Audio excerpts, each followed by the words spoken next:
লা ইলাহা ইল্লাল্লাহ জোরে লা ইলাহা ইল্লাল্লাহ লা ইলাহা ইল্লাল্লাহ লা ইলাহা পাখির গানে গানে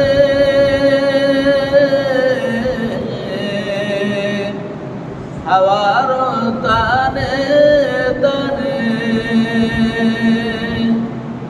ওই নামেরই সুর শোনা যায় ওই নামেরই সুর শোনা যায় হলে পাগল বারা লা ইলাহা ইল্লাল্লাহ লা ইলাহা ইল্লাল্লাহ লা ইলাহা ইল্লাল্লাহ লা ইলাহা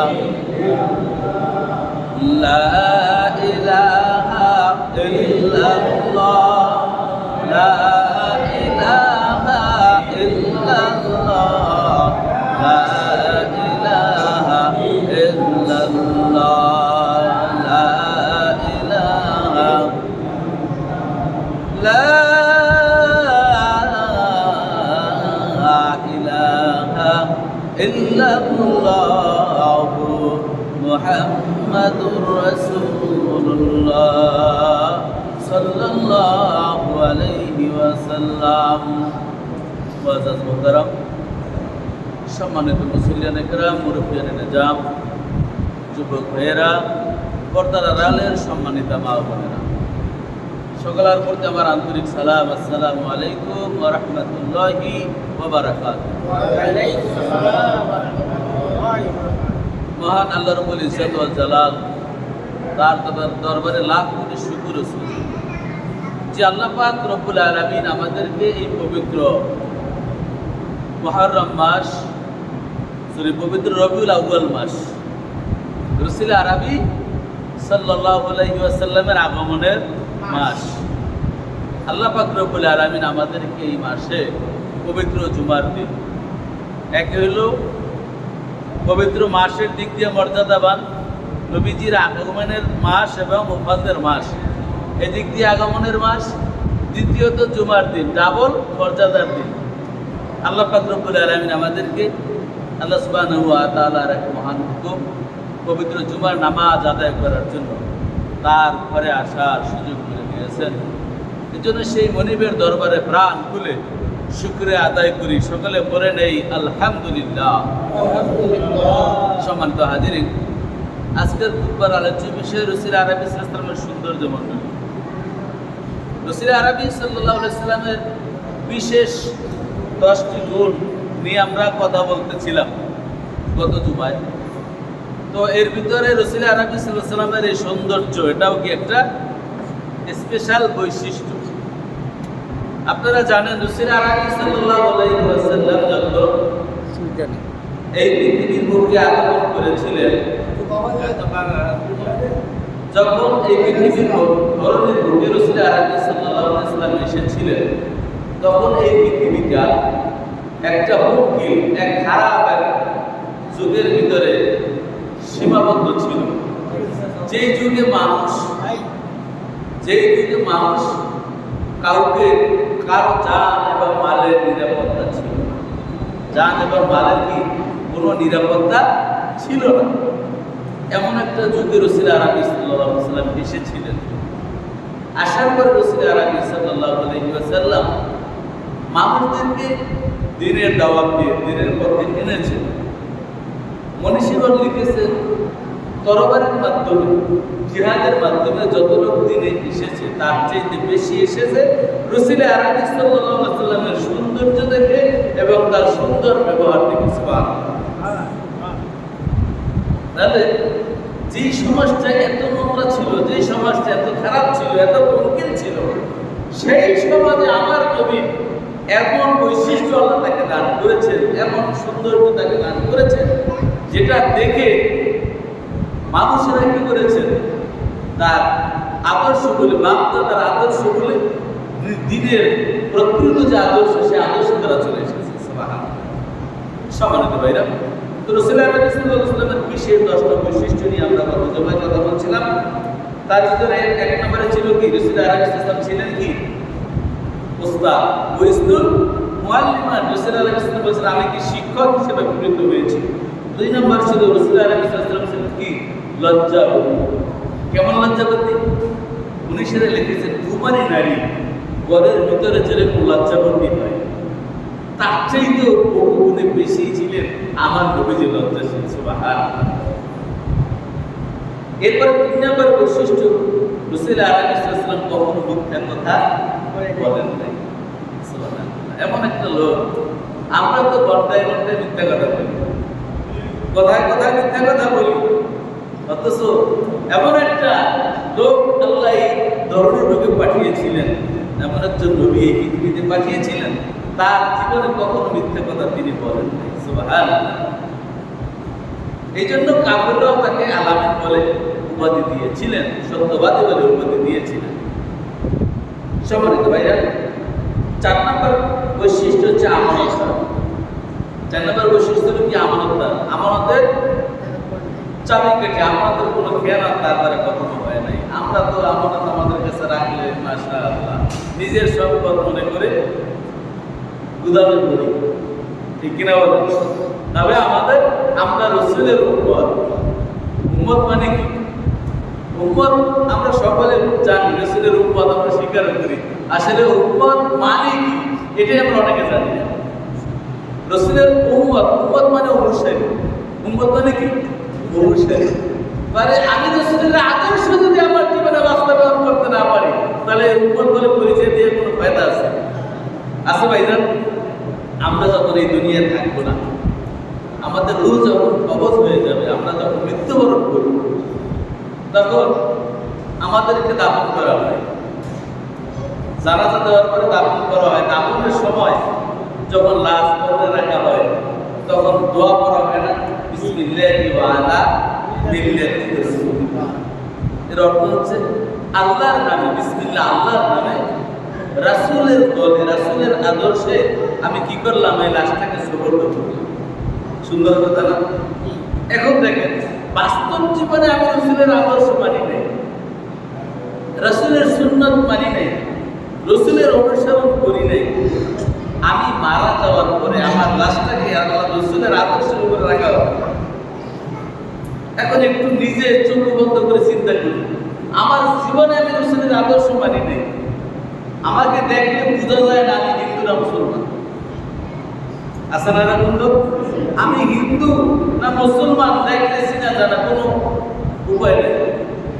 একজন ইহুদি, একজন খ্রিস্টান, একজন হিন্দু, উনি যেই টাই প্যান্ট শার্ট পরে, উনি যেইভাবে ক্লিন করে, যেই সব কিছু করে, আমি সেইটাই করলাম, সেভাবেই চলাফেরা করতেছি। আছে না এরকম? অথচ আমি রাসূলের উম্মত, অথচ আমাকে দেখলে চিনা যায় না। 2টা লোক যদি পাশাপাশি বসে, একজন হিন্দু বা একজন খ্রিস্টান আর একজন ওই মুসলমান ভাই, যার ভিতরে কি নাই? রাসূলের সুন্নাত নাই, 2 জনের পাশাপাশি বসলে বোঝা যাবে না যে কে মুসলমান কে হিন্দু। আমার বন্ধু, আমার দোস্ত, আমার বাবাজি, মৃত্যুর পরে যদি রাসূল আরবি সাল্লাল্লাহু আলাইহি ওয়াসাল্লামের মিল্লাতে উঠে দেওয়া হয়, বাস্তব জীবনে রাসূলের মিল্লাত আমার জীবনে পাওয়া যায় না। কিয়ামতের ময়দানে রাসূল আরবি সাল্লাল্লাহু আলাইহি ওয়াসাল্লাম আপনাকে আমাকে উম্মত বলে পরিচয় দিবে কিনা? একটু চোখ বন্ধ করে চিন্তা করি। বয়স তো 30, 40, 50, 60 বছর হয়ে গেছে, আর কোনদিন বাঁচবো, বাঁচার তো গ্যারান্টি নেই। আজকে থেকে আমি সিদ্ধান্ত নেই, আমি রাসূলের মিল্লাতের উপরে চলবো। কি সিদ্ধান্ত নিতে পারি না ভাইজান? আমরা সিদ্ধান্ত নিতে পারি কিনা? আজকে থেকে আমরা সিদ্ধান্ত নেই, রাসূল আরবি সাল্লাল্লাহু আলাইহি ওয়াসাল্লামের মিল্লাতের উপরে চলবো ইনশাআল্লাহ। যদি আমার জীবনে রাসূলের মিল্লাতের উপরে চলতে পারি, তাহলে মৃত্যুর পরে আমার লাশ রাসূলের মিল্লাতের উপরে রাখতে কাজে লাগবে।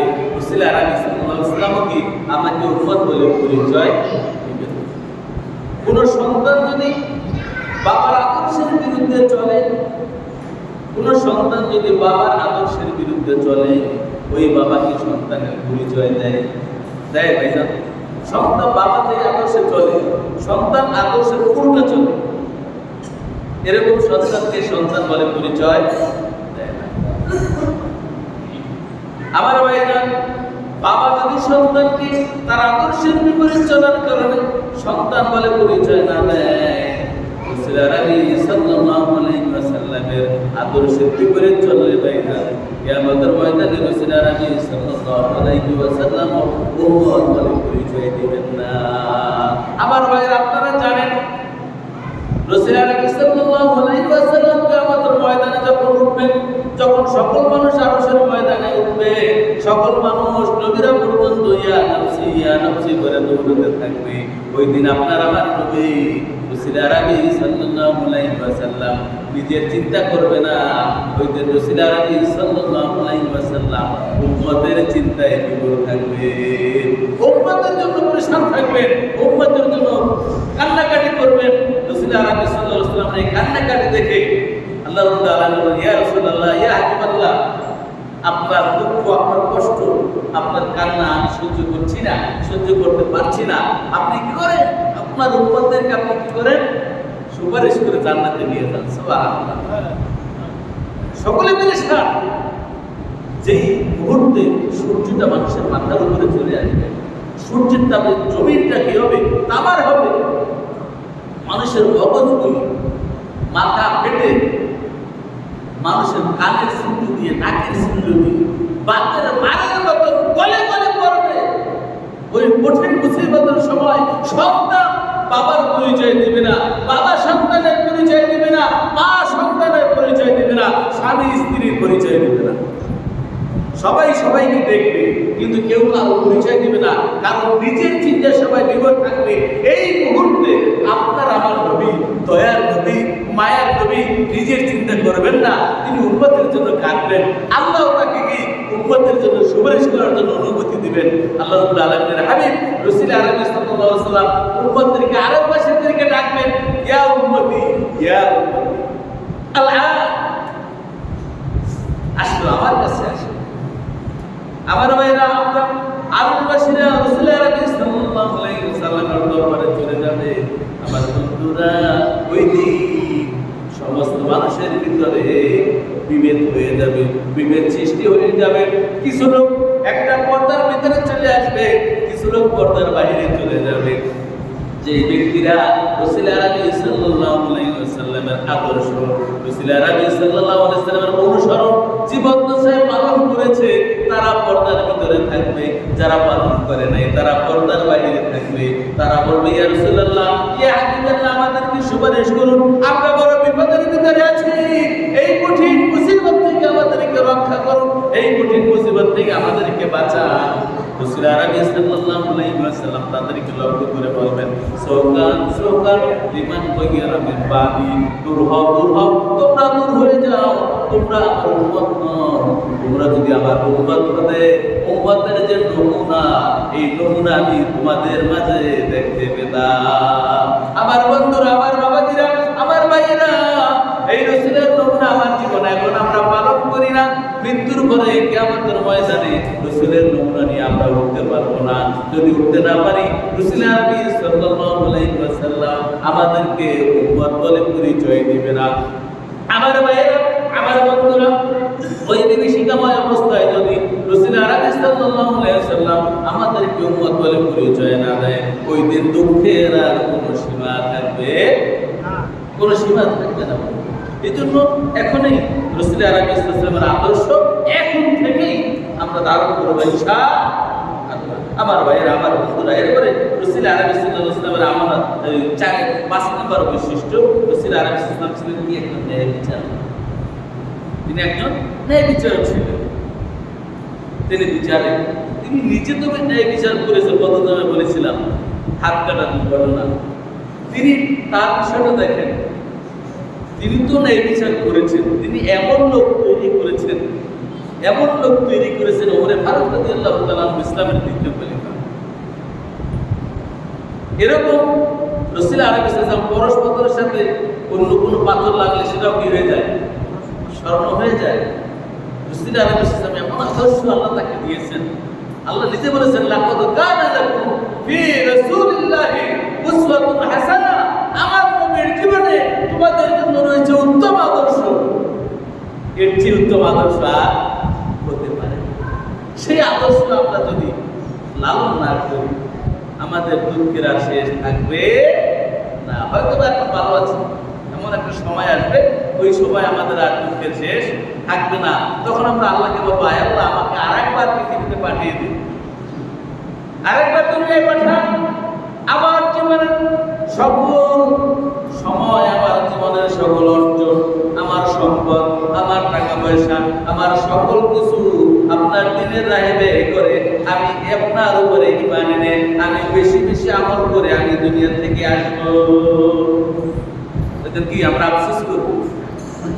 আফসোস যারা ব্যর্থ হবে তারাও করবে, যারা সফল হবে তারাও বলতে পারে, যারা সফল হবে তারা আফসোস করবে কেন? হ্যাঁ, তারা আফসোস করবে। তারা আফসোস করবে এই জন্য, যেই সময়টা তারা আল্লাহর জিকির থেকে, আল্লাহর গাম্বিয়ার থেকে, আল্লাহর স্মরণ থেকে, আল্লাহর ইবাদত থেকে মাহরুম হয়েছে, ওই সময়টার জন্য তারা আফসোস করে। আর ওই সময়টাও যদি আমার রবের ইবাদত করতাম, ওই সময়টাও যদি আমি জিকির করতাম, ওই সময়টাও যদি দিনের পথে ব্যয় করতাম, আজকে আমি যে মর্যাদা লাভ করেছি আরো বেশি মর্যাদা লাভবান হতাম। যারা সফল তারাও কি করবেন? আফসোস করবেন। আর যারা ব্যর্থ তারা আফসোস করবেন, তারা বলবেন, আয় আল্লাহ, আমাকে আরেকবার পৃথিবীতে পাঠান, আমি আপনার ইবাদত বন্দেগী করে আসি। কিন্তু আর কি সুযোগ আসবে ভাইজান? আর সুযোগ আসবে? আর সুযোগ আসবে না, আর সুযোগ দেওয়া হবে না। কেন? আল্লাহ পাক বলবেন, আমার দুনিয়ার মানুষেরা, আমি যখন তোমাদেরকে সৃষ্টি করেছি, সৃষ্টি করার পর আমি বলেছিলাম, আমি কি তোমাদের রব নই? বড়বাদা, তোমরা সবাই স্বীকার করেছিলে, হ্যাঁ অবশ্যই অবশ্যই আপনি আমাদের রব। বাবা আল্লাহ বলবেন, আর দুনিয়ার মানুষেরাও আকাশবাসীরা, আমি যখন তোমাদেরকে দুনিয়ায় পাঠিয়েছিলাম, তোমরা আমাকে রব বলে স্বীকার করে দুনিয়ায় গিয়েছো। দুনিয়ায় যাওয়ার পরে আমার হুকুম তোমরা মানো নাই, আমার রাসূলের তরিকায় তোমরা চলো নাই, আমার রাসূলের তরিকা তোমাদের কাছে ভালো লাগে নাই, আমার রাসূলের তরিকা তোমাদের কাছে ভালো লাগে নাই, তোমরা পালন করো নাই, তোমরা আমার হুকুম মতন চলো নাই। এরকম করে যদি তোমাদের 1000 বার দুনিয়াতে পাঠাই, 1000 বার তোমরা দুনিয়ায় গিয়ে ভুলে যাইবা। আমি তোমাদেরকে সৃষ্টি করার পরে যখন বলেছি আজ তুমি রব, আমি তোমার রব নই, তোমরা স্বীকার করেছো, মেনে নিয়েছো, কিন্তু দুনিয়ায় যাওয়ার পরে দুনিয়ার চাকচিক্য পেয়ে আমাকে ভুলে গিয়েছো। এরকম যদি 1000 বার তোমাকে পাঠাই, 1000 বারই আমাকে ভুলে যাবে, তাই বাস সুযোগ দেওয়া হবে না। ওই দিন আমরা আফসোস করবো, কিন্তু আফসোসের কোনো ফায়দা হবে না। সম্মানিত ভাইরা, তাহলে রাসূল আলাইহিস সালাম এমন লোক তৈরি করেছেন, তার আরো কষ্টি পাথর দিয়া। ওমর ফারুক রাদিয়াল্লাহু তাআলা আনহুর সন্তান। মদ খাওয়া কি ছিল? শুরুতে হালাল, বৈধ ছিল, সবাই মদ পান করে। কিন্তু এরপরে আল্লাহ সুবহানাহু ওয়া তাআলা কি করেছেন? মদ খাওয়া থেকে মানুষকে নিষেধ করলেন, সরাসরি হারাম করে নাই, মদ খাওয়া থেকে বিরত থাকার জন্য আদেশ করলেন। এরপরে আমাদের চতুর্থ খলিফা আলী কারামাল্লাহ একদিন মদ পান করে মসজিদে এসেছেন। নামাজের সময় লা আ'বুদু মা তা'বুদু, লা আ'বুদু, তোমরা যার ইবাদত, আমরা যার ইবাদত করি তোমরা তার ইবাদত করো না। আমরা যে রবের বন্দেগী করি, কাফেরদের লক্ষ্য করে আল্লাহ বলেছেন, তোমরা তার ইবাদত করো না, তোমরা দেব-দেবীর পূজা করো, তোমরা আল্লাহর ইবাদত করো না। কিন্তু আলী রাদিয়াল্লাহু তাআলা ভুল করবে, লা কান আছে, সে কানটা দেয়। তিনি বলেছেন, লা আ'বুদু মা তা'বুদু, আমরা যার ইবাদত বন্দেগী করি তোমরাও তার ইবাদত করো, তোমরা যার বন্দেগী করো আমরাও কি অবশ্যই তার ইবাদত করি। শুধু একটু টান না দেওয়ার কারণে লামে তাকিদ আর বেশ লামে নেই। এই মাওলানা সাহেবরা বলবে লামে তাকিদ অবশ্যই অবশ্যই আমি করেছি বা করব, এটা হচ্ছে লা, তাড়াতাড়ি টান নাই, কিন্তু লা নেই। নিষেধ, না আমি করবো না, কখনো করবো না। একটা হচ্ছে অবশ্যই করবো, আর একটা কখনো করবো না, শুধু একটু টানের ব্যাপার, শুধু একটু কি টানের ব্যাপার। আলী রাদিয়াল্লাহু তাআলা বললেন, লা আ'বুদু মা তা'বুদুন, ও কাফের মুশরিক দিনদার, তোমরা যার ইবাদত করো আমরাও তার বندگی করি। নাউযুবিল্লাহ। একটু টানের কারণে কুফরি হয়ে গেল। আল্লাহ রাব্বুল আলামিন তখন মদকে হারাম করে দিলেন, একবারে হারাম, একবার বিলকুল হারাম করে দেওয়ার কারণে কি করলো, যারা মদ, যে সাহাবী মদ পান করছে এই গলা পর্যন্ত গেছে, গলা চাইতে যাচ্ছে, ভিতরে আর চাইতে দেয় নাই। দিনকে তারা কিরকম মজবুত পালন করছে দেখেন। আমরা একটা দিয়ে শুনে আর একটা দিয়ে বের হয়ে যায়, আর তারা দিনকে কিরকম পালন করছে। আয়াত নাযিল হয়েছে, মদ পান করছে, মুখের ভিতরে মদ, ভিতরে যাতে যাইতে না পারে গলা টিপতে যাচ্ছে। সুবহানাল্লাহ। যার কারণে তাদেরকে এত মর্যাদা আল্লাহ দিয়েছেন, দুনিয়াতেই জান্নাতের সার্টিফিকেট তারা পেয়ে গিয়েছে। সম্মানিত ভাইরা, এই দ্বিতীয় খলিফা ওমর ফারুক রাদিয়াল্লাহু তাআলা আনহুর সন্তান আব্দুল্লাহ, আব্দুল্লাহ না, সন্তান, সে কি করলো, মদ যে হারাম হয়েছে এটার পরে সে কি মদ খাইতে, আগে খাইছে অভ্যাস, সে মদ খেয়ে ফেলছে। মদ খেয়ে মাতলামি করার অপরাধে ওমর ফারুক রাদিয়াল্লাহু তাআলা আনহু খলিফা তার সন্তানকে তিনি কি করলেন, ৭০টা বেত্রাঘাত করলেন, বেত্রাঘাতের নির্দেশ দিলেন। ওনাকে ৭০টা বেত্রাঘাত করার আগেই উনি কি বিদায়, দুনিয়া থেকে বিদায় হয়ে গেছে। ওনার কবরের উপরে বাকিগুলি মারা গেছে। কেমন বিচারক তৈরি করেছিলেন আল্লাহ, চিন্তা করছেন? নবীজি তো করছে নাই, তার সাহাবারা কিরকম বিচার করেছেন চিন্তা করেন। নিজের সন্তান, অথচ পরোয়া করে নাই। আল্লাহ হুদুদ, আল্লাহর বিচার নেই, বিচারে কি করে নাই, একটু ইসলাম হয় নাই। আমার ভাইরা, আমার বন্ধুরা, আমার দেশের বিচারকরা যদি এই দর্শনের বিচার এরকম পল্টন ময়দানে করতো, এই দর্শনকারীরা দ্বিতীয়বার দর্শন করার সাহস নেই, ভিতরে আর জাগতো না। এই কোরআন দিয়ে যদি লোক তৈরি করা যায়, কোরআন দিয়ে যদি শাসন কায়েম করা যায়, তাহলে দেশে কি সুষ্ঠু বিচার হবে, বিচার প্রার্থীরা বিচার পাবে। অথচ এই কোরআনের অনুশাসন না থাকার কারণে আমরা দেখেছি ন্যায় বিচার চাইতে গিয়ে মা এবং মেয়ে দুইজন গিয়েছিল কি ন্যায় বিচার চাওয়ার জন্য, অথচ যার কাছে ন্যায় বিচার চাইতে গিয়েছে তারা তাদেরকে দর্শন করে, মা এবং মেয়েকে দর্শন করে নেড়ে করে ছেড়ে দিয়েছে। মিডিয়াতে দেখছেন না, আপনারা দেখেছেন। এই রাসূলের আদর্শ না থাকার কারণে, কোরআন এবং সুন্নাহর আদর্শ না থাকার কারণে। সম্মানিত ভাইরা, বর্তমানেও আমরা দেখছি ঢাকা ভার্সিটিতে ডাকসু নির্বাচন গেছে, জগন্নাথ বিশ্ববিদ্যালয়ে গতকালকে কি জাহাঙ্গীরনগর বিশ্ববিদ্যালয়ের নির্বাচন গেছে, সেটা নিয়ে কত কার সাথে অনেক কিছু হচ্ছে। কিসের কারণে? যারা বিচার কার্যে আছে, যারা মূল চাবিকাঠি, তাদের ভিতরে নৈতিকতা, রাসূলের আদর্শ, রাসূলের সুন্নাহ না থাকার কারণে কি এই সমস্যা। 5টায় ভোট হয়েছে, অথচ ফলাফল সারা রাত গেছে, দিন গেছে, তখন কি ঘোষণা করতে পারতেছে না। কি নাই? সততা নাই, রাসূলের আদর্শ। এই জন্য রাসূলের আদর্শ বড় জরুরি। রাসূলের আদর্শ কি অত্যন্ত জরুরি, বড় জরুরি। সম্মানিত ভাইয়েরা, আমার বন্ধুরা, এরপরে রাসূল আরবি সাল্লাল্লাহু আলাইহি ওয়াসাল্লাম হচ্ছেন কি সৌন্দর্যের মূর্ত। কেমন সৌন্দর্য ছিল রাসূল আরবি সাল্লাল্লাহু আলাইহি ওয়াসাল্লাম, দেখেন। মা আয়েশা সিদ্দিকা রাদিয়াল্লাহু তাআলা বলেন, একদিন আমি রাতের বেলা সেলাই কাজ করতেছি, গভীর রজনী, মধ্যরাতের অবধি এই গভীর রজনীতে আমি সেলাই কাজ করতেছি।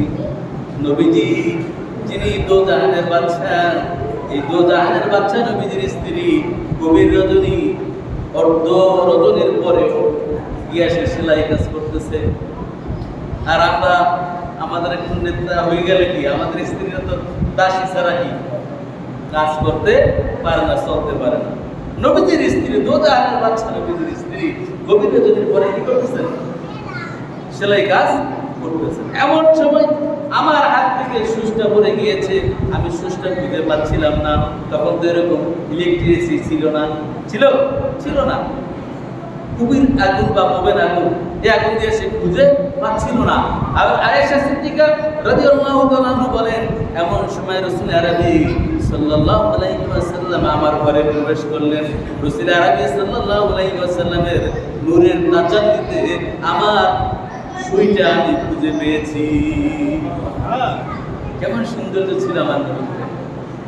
আমার ভাইয়ের, আমার বন্ধুরা, আয়েশা সিদ্দিকা রাদিয়াল্লাহু তাআলা একদিন বলতেছিলেন যে ইউসুফ আলাইহিস সালামের সৌন্দর্য দেখে নারীরা তাদের হাত কেটেছিল। আপনারা জানেন না?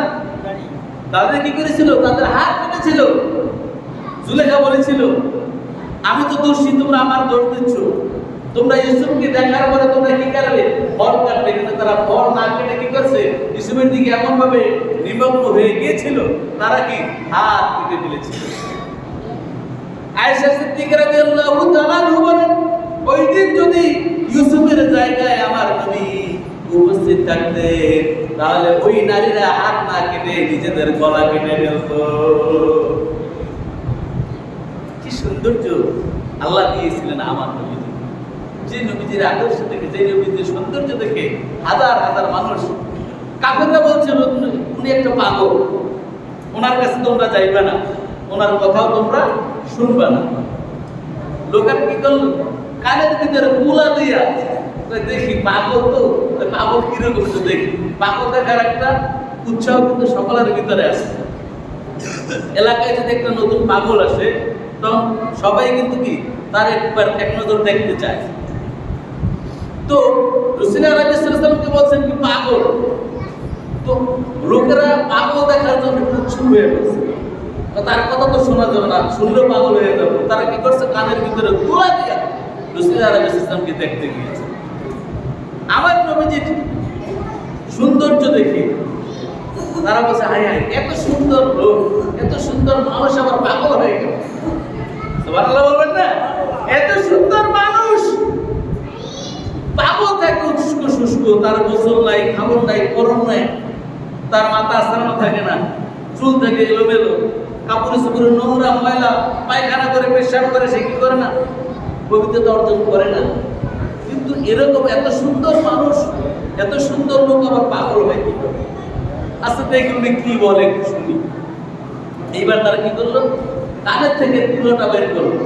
তুলাটা বের করার পরে আমার নবীর জবান থেকে সুন্দর সুন্দর সুমিষ্ট কথা শুনে তারা বলে ফেলল, লা ইলাহা ইল্লাল্লাহু মুহাম্মাদুর রাসূলুল্লাহ সাল্লাল্লাহু আলাইহি ওয়াসাল্লাম। সম্মানিত ভাইরা, তার আদর্শ দেখে তারা এভাবে কি দিনের পথে আনছেন। সম্মানিত ভাইরা, রাসূল আরবি সাল্লাল্লাহু আলাইহি ওয়াসাল্লামের সৌন্দর্য এবং তার গুণ বৈশিষ্ট্য আলোচনা দুই চার দিনে করে শেষ করা সম্ভব না।